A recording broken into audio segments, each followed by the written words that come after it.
So I've been seeing a lot of people in the comments on my videos and in chat, say, "Oh, what should I main? What's a good main to play for midnight?" And I've done a couple like, "Oh, what's the best DPS? What's the best tank mains and all that shit." But here we go.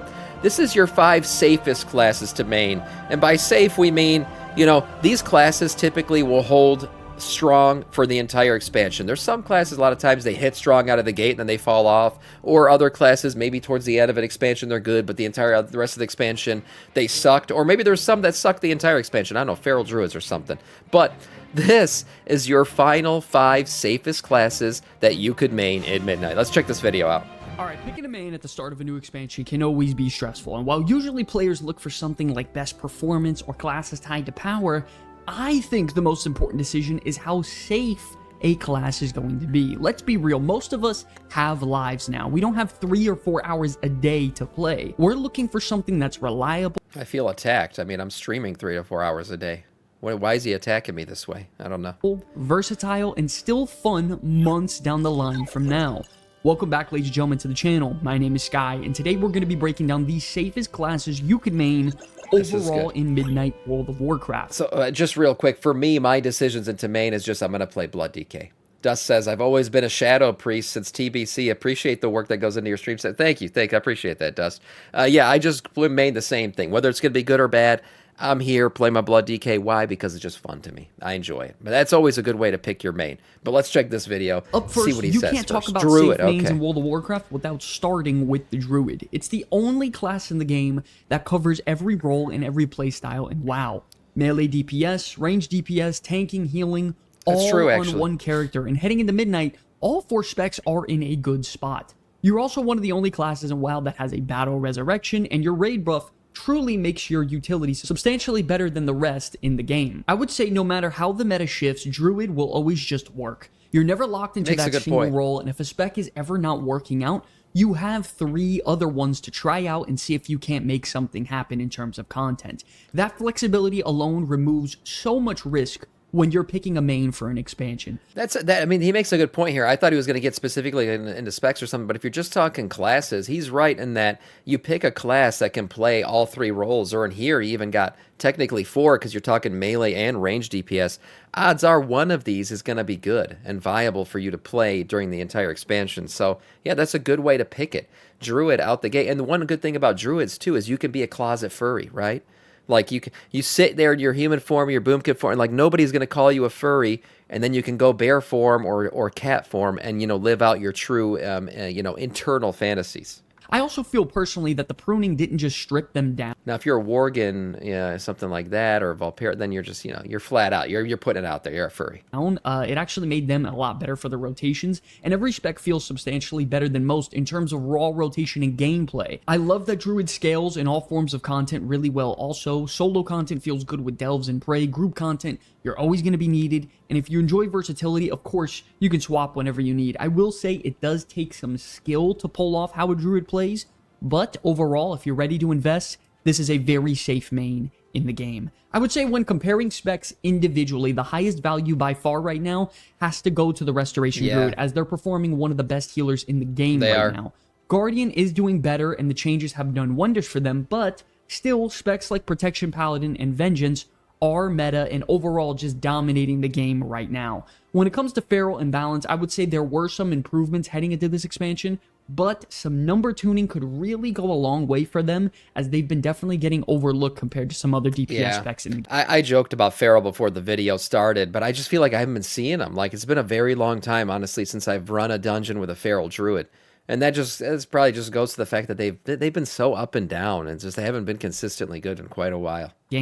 Overall, though, I will say Druid is in a fantastic spot, and anyone would be happy to pick them up in terms of raw performance right now. I would say the bottom line for Druid is this. They're not safe because they're super overpowered. They're safe because they give you the best flexibility options, man. No matter how the game shifts and how the meta changes, Druid will always have a place. Not only that, this is truly a class that is one of one, and if you play it and love it, you'll pretty much never have to abandon your main or start over. It's for the kind of player who wants a lot of freedom and longevity and the confidence that your time investment will not be wasted. So if you love flexibility and love different role types, this is probably the best class for you. Moving on to a big surprise, we actually have to talk about the Warlock. Now, this is going to be an interesting discussion because the Warlock is a pure DPS class, yes, and if you only like damaging, this spec can dominate at that heavy. They are a pure DPS class, but I will say they are one of those DPS classes that oftentimes one of their 3 specs is going to be top 5. Like it's like a written in stone. I don't know if it's on a wall inside of Blizzard HQ, but it's like one of the 3 specs for Warlock has to be a top 5 DPSer every single season. It'll change. So if you only like playing Demonology or something, that's not always going to be the best one. But if you just want to be a good DPS class, yeah, one of these 3 is going to be good. Into midnight. You have 3 different DPS specs that and they always have great transmog. They cover different damage profiles, and historically, they tend to rotate in and out of the meta rather than all falling off. If you don't care about playing a tank or a healer, a Warlock can absolutely be an option for you. You're probably the most durable caster in the game also, and you have solid utility with health stones, gateways, and battle resurrections. Yeah, that's true too. All utility and raid, like even if Warlocks for some reason drop off and they're just not good to bring in raid, the raid's always going to want to bring a Warlock because you want the summoning, you want the health stones, you want the soul stone. Like that utility, it's just only Warlocks can do that. So that's always going to make them important in a raid. From a grading perspective, I think Warlock's power ceiling is absolutely through the roof right now. They typically reach heights of power, which very few classes can even replicate once the Warlock starts ramping up and they get their stats going. Warlocks are historically known for definitely not being easy to play by all means, and they don't ever have too much flexibility, but boy, can they bring it on the damage meters if you know what you're doing on this class. For solo content, I also think Warlock is phenomenal. You also have Demonology, which makes you bring your Felguard pet. It tanks for you. It's similar to Beast Mastery Hunter, but I just think a new and improved version of it. That's right. Like any classes with pets, right? Like a Warlock or a Hunter, even like a Mage with their little water elemental. Any of that really makes questing like just such a cakewalk. It is so easy to quest when you've got like a little personal tank with you. Oh my God, you guys, these guys just power through questing. So like early on, midnight questing and everything, if you're looking for an easy way to cakewalk through all that shit, yeah, Warlock, Hunter, those are going to be really good for that. I also think at least one spec is typically meta for Warlock, so their meta stability is solid as well. Across all 3 specs, I gotta say they're performing at a very good level right now. I would say in particular, Demonology is one of the best specs in the entire game, while Affliction is definitely above average. The only one slightly lagging behind, I would say, is Destruction, but that doesn't mean they're bad. It really just means that Demonology and Affliction are really well tuned right now and designed perfectly, and there isn't a thing I would change about them. I think Warlock is safe because you've got solid utility, S-tier solo power for things like Delves and Prey, 3 distinct DPS options for that Delves let you adapt to class tuning instead of re-rolling if you just like DPSing, with some of the best survivability in the game overall as a range caster with a tank pet. At this point, you name it, the Warlock has it. They're dominating right now across the board, and if you want a main that rewards high skill ceiling, there's almost nothing better than Warlock out there right now. Moving on now, we do have to talk about Shaman. Now, Shaman is another class that checks a lot of boxes across the board when it comes to being safe. Will they get their tanking spec finally in midnight? I'll say it till the end of time. That is the spec that we need in this game. Shaman tanks. I'm not even going to play as one, but I just think it's necessary for lore's sake, for everything. You got to do it, Blizzard. And then they would be even one of the better classes to pick. But Shaman, one thing I will say about Shaman, they are going to be the only healers that can interrupt in dungeons going forward. So that's a pretty big utility for them. For long-term playing, you have access to 2 DPS specs being ranged and melee, so they're very different in terms of style, as well as a solid healer, so you have some good variety happening here with Shaman. I would say Shaman was one of the classes that desperately needed pruning heading into midnight because they had way too many buttons, but I think they did it perfectly to where they don't feel gutted. It just made the rotations feel cleaner and your buttons feel a little bit more deliberate and weighted when you press them now. You have, of course, incredible utility with all your totems and your raid-wide Sky Fury buff, as well as Bloodlust to increase everyone's haste in your raid drastically. Not only that, you're the only healer with Restoration Shaman with a kick left in the game, so that's very important. Sam knows his shit. When it comes to grading, honestly, I think Shaman's overall in a really good spot. They may not be the most broken class in the game in terms of raw power, but They're relatively straightforward to play with some incredible utility for raiding in Mythic Plus, which makes them nearly mandatory to bring in your party. I think they also have some good role flexibility, and they're stable in terms of always being wanted. My biggest gripe with Shaman is that for solo content and delves, they could struggle a bit. Shaman is known for having the weakest defensive toolkit in the entire game after the pruning, with spells like Stone Bulwark Totem even being removed, which I think was a mistake. With that being said, though, I think from an overall zoomed out perspective... I'm not pre-watching this shit, guys. I just know my shit, okay? And interesting how Blizzard nerfed their defensive totem, maybe in preparation to bring it back for their tanking spec. Just saying.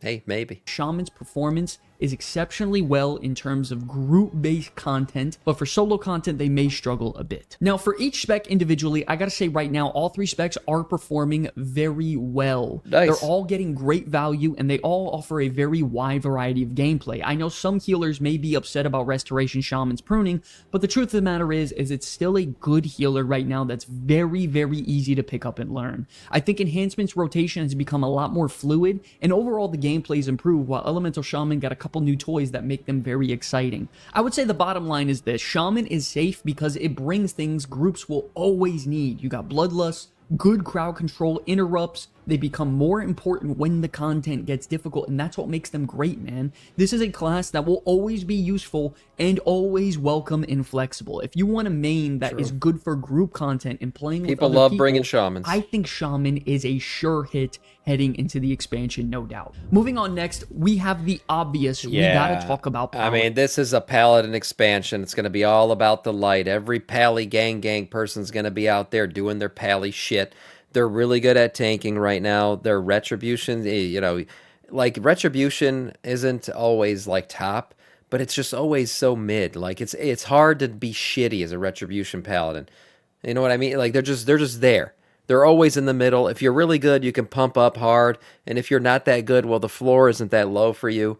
And then they got Holy Paladin, right? You're a healer. Obviously, people are going to bring you because of that. Yeah, so Paladins, yeah, I totally agree on this list. Paladin has always been one of the safest soloing long-term content's a mains Paladin, in so World of easy. Warcraft history. So easy. You have 3 role types with invaluable utility no matter the spec you're playing. You bring tools to parties and raids that directly save runs. You stabilize your groups and prevent wipes if you know what you're doing. If you play selflessly as a Paladin, you can single-handedly carry groups all on your own. You have powerful blessing, lay on hands, incredible off heals, battle resurrection, you name it. The Paladin has it for a party. Now, Paladin definitely is not known for being a meta spec though, or even incredibly strong in terms of raw power. We all know their main benefit is that they're easy to pick up and learn, they're flexible in terms of role type, and they're invaluable in terms of utility. Yeah, and even though they're not always like top S tier, well, honestly, prop Paladins, I feel like they have been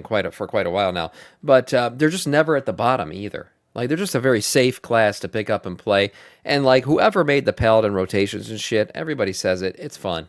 It's fun. It feels good to play a Paladin. So they're always going to be needed. Not only that, of course, their defensive capabilities can be really good on the high end of Mythic Plus if you know what you're doing. But I think Paladin is so solid for a safe class to main because this is a class you can main for months on end if you like multiple role types. Right. I think with Paladin, you're the class people look to when something goes wrong, and that ability to directly influence the success of your group, you know, whether it be for raiding or Mythic Plus, it makes them just so awesome and thematic and epic to play, in my opinion. With that being said, though, in terms of individual, the Paladin isn't performing the best right now. I would say Protection is absolutely meta, and it's looking to stay that way heading into Midnight, but Holy and Retribution are definitely being lapped by a couple DPS and healers at the moment. Now, of course, this doesn't make them unplayable. It just simply means in terms of raw data and numbers, they're not going to be topping the meters. Richie says hammers and wings are awesome. I will say, too, you're right. Like, spell animation-wise, like the shield that they throw that bounces around, the wings on the back, it just... They have very cool-looking art style shit. They do. By all means, if you're going up against Aesthetically, someone they're in terms cool of to equal play. skill. I feel like Paladin overall is always safe because it gives you the confidence that you'll be invited pretty much no matter what. If you love playing tank, healer, and DPS, it is right up there with Druid in my opinion in terms of flexibility. If you want a main that rewards game knowledge, incredible group saving potential and utility, and lets you pivot roles without abandoning that said main, Paladin is one of the most dependable classes you can play in all of World of Warcraft. Moving on next, finally, we have the Evoker. Now, this is a class that has three different role, I guess, types, being DPS, healer, and support. Oh, the scaly boys are in the list. Interesting. Augmentation is the only spec in the game with a support type role where it's all about buffing allies and supporting your group. Now, not only that though, augmentation is in an incredible spot. So there could be another augmentation meta on our hands. So if you like augmentation as a spec, Evoker makes this list hands down. You're also one of the few classes in the game that brings a bloodlust effect, and overall the class is relatively straightforward to pick up, I would say, except for preservation. In terms of grading, I gotta say the power ceiling for Evoker is very volatile and can hit spikes of being meta across the board. This is the one I don't necessarily agree with, because I do feel like Evoker's super volatile. Like, they're either you gotta bring a scaly boy with you on every run, or fuck them scaly boys, I hope I never see one again. Like, that's how it feels like it's been with Evoker. Now, maybe I'm just talking about augmentation for the most part, but it just, I don't know if I would necessarily consider them to be a safe class to pick up and play. Therapy for preservation, devastation, or augmentation. But there have been times where maybe they'll be safe at midnight. All three of these specs have seen better days and they do not perform well. We've seen entire expansions dominated by augmentation, healing meters destroyed by preservation, and even devastation has times where it does really well. I would say Evoker has really good role flexibility if you care about playing multiple role types, but one area I seem to worry about with them is solo content, whether it be for delves or prey, because there are some other classes in the game that will dominate this sort of thing, and I don't think Evoker is one of them. When it comes to each spec individually, you gotta know augmentation is crushing it right now. Now, personally, I'm not a huge fan of this spec, but if you've ever played Evoker and you're interested in playing augmentation to buff your allies and, have them deal more damage and support, this is a great class for you. Not only that, you have solid high skill curve healer with preservation and an incredible burst damage potential DPS with devastation right now. All of them are really good, but by far the standout, it's got to be augmentation. I would say, listen, overall for Evoker, I think they're safe because you have good flexibility if you care to play something other than DPS. You're always welcome mage in terms doesn't of look group like play, it. and if you're like a class that can hit some incredible ceilings and potentially dominate the meta, Evoker can absolutely be for you. Moving on next, we have a couple honorable mentions that I gotta bring up quickly in this video. Firstly, we got to talk about Demon Hunter. I think Demon Hunter just barely missed the main list, and the truth of the matter is because I think Vengeance is doing a lot of the heavy lifting right now for this spec. I think Devourer is performing pretty well in terms of a caster DPS, and yes, it's exciting to play a new... I've seen some Devour Demon Hunters absolutely pump right now. It's kind of volatile though. Like, anytime they bring a new class or spec into the game, you got to know it's going to be like super up and down with the buffs and the nerfs, because they're just trying to balance it out. But it can be a little too straightforward. I wouldn't be surprised though if they finish the expansion. You still bring like great group value through Chaos Brand, solid mobility, and very smooth and simple gameplay. But if you're not comfortable flexing into a tank role, Demon Hunter can definitely be overlooked compared to some other specs who bring more utility from time to time. So if the numbers don't line up well for Demon Hunter on a DPS perspective and you don't like Vengeance, you're gonna run into a problem. Not only that, we do have to mention the next honorable mention, which is Mage. In terms of overall performance... I knew it. You guys are all saying it in chat. You're like, where the fuck is Mage? Yeah, Mage, definitely. At least he gave it an honorable mention. You're talking portals, you're talking food, you're talking buffs, and you're talking about a spec or a class just like Warlock, where usually one of the three is like a top 5 DPS spec. Almost always. Fire, Arcane, and Frost, one of those three is going to be pumping at every point during the expansion. Standpoint, Mage is one of the strongest classes in the game right now. Arcane and Frost in particular, and they got great spell animations, feel very obviously. solid heading into midnight. And if I'm being honest, the reason Mage lands here instead of the main list is mostly due to the Fire Mage being pretty poor right now in terms of numbers, and gameplay-wise, it falls pretty flat. Not only that, if you're going to be locked into one single role being DPS, all three of them got to be at least performing well, and I think that's why we put Warlock up there instead. That being said, though, if you enjoy purely ranged DPS, Mage is still a great class to play overall, and it's dominating with Arcane and Frost at the moment. But God forbid those specs get nerfed, Mage is going to be in a pretty decent amount of trouble. Before we go, ladies and gentlemen, we want to thank you all so much for watching and subscribing to the content, as we just broke 95,000 subscribers. Damn. Genuinely, this is nothing but a dream come true for me and Lance, and we really could not thank you deserve it. They have all a cool enough. channel. We're a little bit away from hitting that 100,000 subscriber goal, and we couldn't do it without every single one of you watching. If you want to help us get us there a little bit faster, hit that sub button and get ready for midnight content. One last note we wanted to make: if you're looking for a guild or people to progress through, Mages are fun. They are, yeah. With next season. It's an ad for their guild. Are Strange list, no sub rogue, very easy to play. You stab really hard. Well, this wasn't like a spec-based list. It was class-based. So I don't know if rogue is rogue. I mean, they're also one of those that's a lot of times one of their specs is viable, but I'd put them probably under Warlock and Mage though, in terms of like that DPS class that's always going to be buffed or always going to be strong no matter what in expansion. Invite tab. Hey everybody, thanks for watching. If you enjoyed the content, consider subscribing or check out one of the videos you see on screen here to stay up to date on all things Warcraft. My name's Sky for the Comeback Kids. It's an absolute pleasure to make content for you all. I'll see you in the next one. Peace. Yeah. Overall, a nice video. I agree with a lot of the classes he had on here for sure. And, you know, play whatever you find to be fun, too. Obviously, I play Death Knight. I'm going to continue to play my Blood DK no matter what. And Blood DK oftentimes has not been the best taking spec out there. Not even viable at times. But I play it through thick and thin. It don't matter to me. So play what you find fun. But this is a nice list here from the Comeback Kids.